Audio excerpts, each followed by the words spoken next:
ನಮ್ಮ ಹೆಸರು ಬಂದು ವಿಜಯ್ ಕುಮಾರ್. ನಾವಿಲ್ಲಿ 25 ವರ್ಷದಿಂದ ಬರ್ತಾ ಇದ್ದೀವಿ.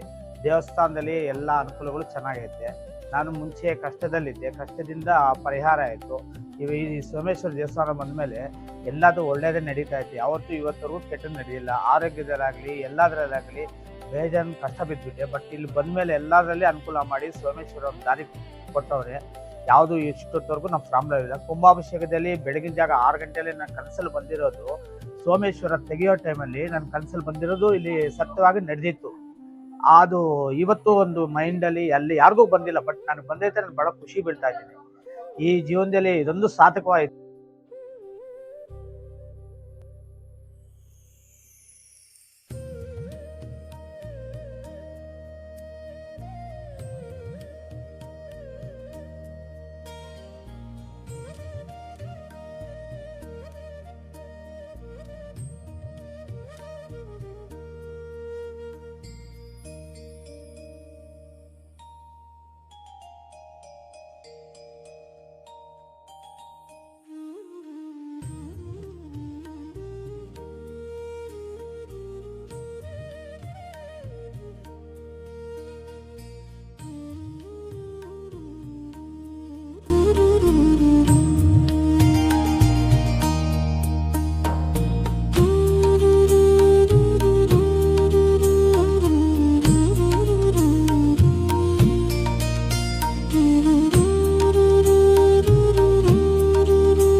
नमः पार्वतीपतये हर हर महादेव।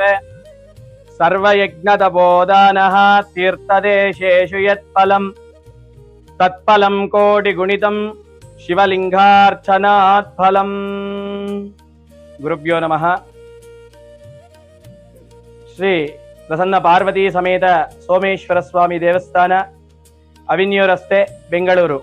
श्री प्रसन्न पार्वती समेत सोमेश्वर स्वामी ಈ ದೇವಸ್ಥಾನ ಸುಮಾರು ಬಹಳ ಪ್ರಾಚೀನ ಕಾಲದ್ದು. ಈ ದೇವಾಲಯವು ಬಹಳ ಪುರಾತನ ಕಾಲವಾಗಿದ್ದು, ಈ ದೇವಾಲಯದಲ್ಲಿ ಮಹಾಗಣಪತಿ, ಸುಬ್ರಹ್ಮಣ್ಯ ಸ್ವಾಮಿ, ಪಾರ್ವತಿ ಸಮೇತನಾಗಿ ಸೋಮೇಶ್ವರ ಸ್ವಾಮಿ ಹಾಗೂ ಕಾಲಭೈರವ, ಆಂಜನೇಯ ಸ್ವಾಮಿ, ವಾಸವಿ ಕನ್ಯಕಾ ಪರಮೇಶ್ವರಿ ದೇವತೆಗಳು ಮತ್ತು ನವಗ್ರಹ ದೇವತೆಗಳು ಇರುತ್ತದೆ. ಈ ದೇವಾಲಯದಲ್ಲಿ ಪ್ರತಿನಿತ್ಯ ಸ್ವಾಮಿಗೆ ವಿಶೇಷವಾಗಿ ಅಭಿಷೇಕ, ಪೂಜೆ, ಅರ್ಚನೆಗಳು ನಡೆಯುತ್ತೆ. ಹಾಗೆ ಈ ದೇವಸ್ಥಾನದ ವಿಶೇಷತೆ ಏನಪ್ಪಾ ಅಂತಂದ್ರೆ, ಯಾರಿಗೆ ಅನಾರೋಗ್ಯವಾಗಿರುತ್ತೋ, ಮನೆಯಲ್ಲಿ ಆರೋಗ್ಯ ಸಮಸ್ಯೆ ಇರತಕ್ಕಂತಹವರು ಇಲ್ಲಿ ಸ್ವಾಮಿಯಲ್ಲಿ ಪ್ರಾರ್ಥನೆ ಮಾಡಿ 48 ದಿನಗಳ ಕಾಲ ಮೃತ್ಯುಂಜಯ ದೀಪ ಪೂಜೆ, ಮೃತ್ಯುಂಜಯ ಜಪ ಪೂಜೆಗಳನ್ನ ಮಾಡಿದ್ರೆ ಅವ್ರಿಗೆ ಆರೋಗ್ಯ ಭಗವಂತ ಕೊಡ್ತಾನೆ. ಹಾಗಾಗಿ ಭಕ್ತಾದಿಗಳು ಇಲ್ಲಿ ಬಂದು ಬಾಂಡ್ಲಿಯಲ್ಲಿ 48 ದಿನ ದೀಪ ಇಟ್ಟು ಆ ಭಗವಂತನನ್ನ ಆರಾಧಿಸ್ತಾರೆ. ಅದೇ ರೀತಿಯಾಗಿ ಪೌರ್ಣಮಿ ದಿನ ಅಮ್ಮನವರಿಗೆ ಸಂಜೆ ಲಲಿತಾ ಸಹಸ್ರನಾಮ ಕುಂಕುಮಾರ್ಚನೆ, ಮುತ್ತೈದೆಯರೇ ಕೂತ್ಕೊಂಡು ಇಲ್ಲಿ ಆ ಅಮ್ಮನವರ ಸನ್ನಿಧಿಯಲ್ಲಿ ಲಲಿತಾ ಸಹಸ್ರನಾಮವನ್ನ ಪಾರಾಯಣ ಮಾಡ್ತಾರೆ, ಅರ್ಚನೆಯನ್ನ ಮಾಡ್ತಾರೆ. ಸಂಜೆ ಅಮ್ಮನವರಿಗೆ ವಿಶೇಷವಾಗಿ ಮಹಾಭಿಷೇಕ ಆಗತ್ತೆ ಪೌರ್ಣಮಿ ದಿನ. ಸೃಷ್ಟಿಯಲ್ಲಿ ಸುಬ್ರಹ್ಮಣ್ಯ ಸ್ವಾಮಿಗೆ, ಸಂಕಷ್ಟಿಯಲ್ಲಿ ಮಹಾಗಣಪತಿಗೆ, ಅಷ್ಟಮಿಯಲ್ಲಿ ಭೈರವನಿಗೆ ವಿಶೇಷ ಪೂಜಾ ಕಾರ್ಯಕ್ರಮಗಳು ನಡೆಯುತ್ತೆ. ಇದಲ್ದಿರ ಕಾರ್ತೀಕ ಮಾಸದಲ್ಲಿ 4 ಸೋಮವಾರಗಳು ವಿಶೇಷವಾಗಿ ಪೂಜಾರಾಧನೆಗಳು ನಡೆಯುತ್ತೆ. ಅಷ್ಟೋತ್ತರ ಶತಶಂಖಾಭಿಷೇಕ ಸ್ವಾಮಿಗೆ ವಿಶೇಷವಾಗಿ ಕಾರ್ತೀಕ ಮಾಸದಲ್ಲಿ ನಡೆಯುತ್ತೆ.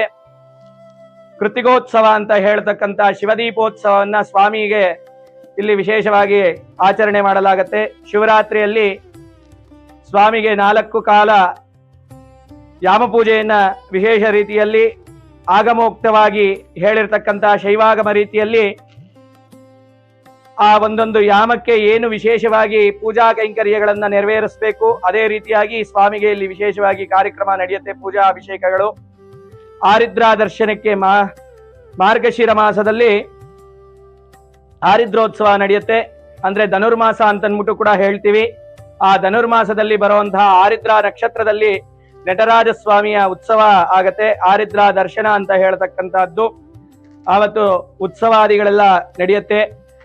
ಇದೇ ರೀತಿಯಾಗಿ ಸ್ವಾಮಿಗೆ ಪ್ರತಿಯೊಂದು ವಿಶೇಷವಾಗಿ ಪೂಜಾ ಕೈಂಕರ್ಯಗಳು ನೆರವೇರುತ್ತೆ. ಈ ದಿನ ಸುಬ್ರಹ್ಮಣ್ಯ ಸ್ವಾಮಿಯ ವೈಶಾಖಿ ವಿಶಾಖಿ ಅಂತ ಹೇಳತಕ್ಕಂಥ ಸುಬ್ರಹ್ಮಣ್ಯ ಸ್ವಾಮಿಯ ಜನ್ಮೋತ್ಸವದ ಪ್ರಯುಕ್ತವಾಗಿ ಈ ದಿನ ಬೆಳಗ್ಗೆ ಮಹಾಗಣಪತಿ ಪೂಜೆ, ಪುಣ್ಯಾಹ, ವೇದಿಕಾ ಅರ್ಚನೆ, ಶತ್ರು ಸಂಹಾರ ತ್ರಿಶತಿ ಅರ್ಚನೆ, ಹೋಮ ಹವನಾದಿಗಳೆಲ್ಲ ನೆರವೇರಿದ್ದು ಸ್ವಾಮಿಗೆ ವಿಶೇಷವಾಗಿ ಶತ್ರು ಸಂಹಾರ ತ್ರಿಶತಿ ಅರ್ಚನೆ ಪೂಜೆಗಳನ್ನ ನೆರವೇರಿಸಲಾಗಿದೆ. ಇದೇ ರೀತಿಯಾಗಿ ವಿಶೇಷವಾಗಿ ಎಲ್ಲಾ ರೀತಿಯ ಪೂಜಾ ಕೈಂಕರ್ಯಗಳನ್ನ ಇಲ್ಲಿ ಮಾಡಲಾಗುತ್ತೆ.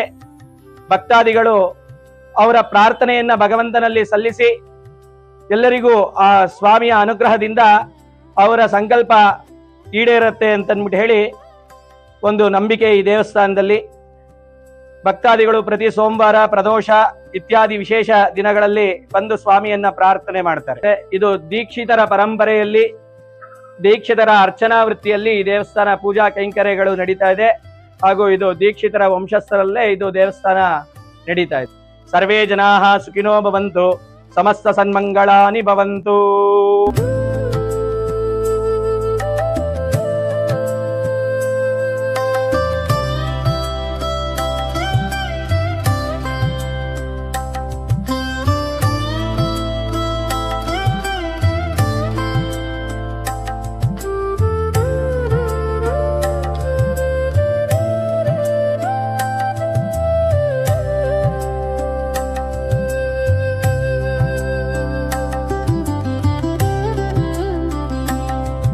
ಈ ವಿಡಿಯೋ ನಿಮಗೆ ಇಷ್ಟವಾದರೆ ನಮ್ಮ ಮುಂದಿನ ಪ್ರಯಾಣಕ್ಕೆ ನಿಮ್ಮ ಕಿರು ಕಾಣಿಕೆಯಿಂದ ಕೈ ಹಿಡಿಯಿರಿ.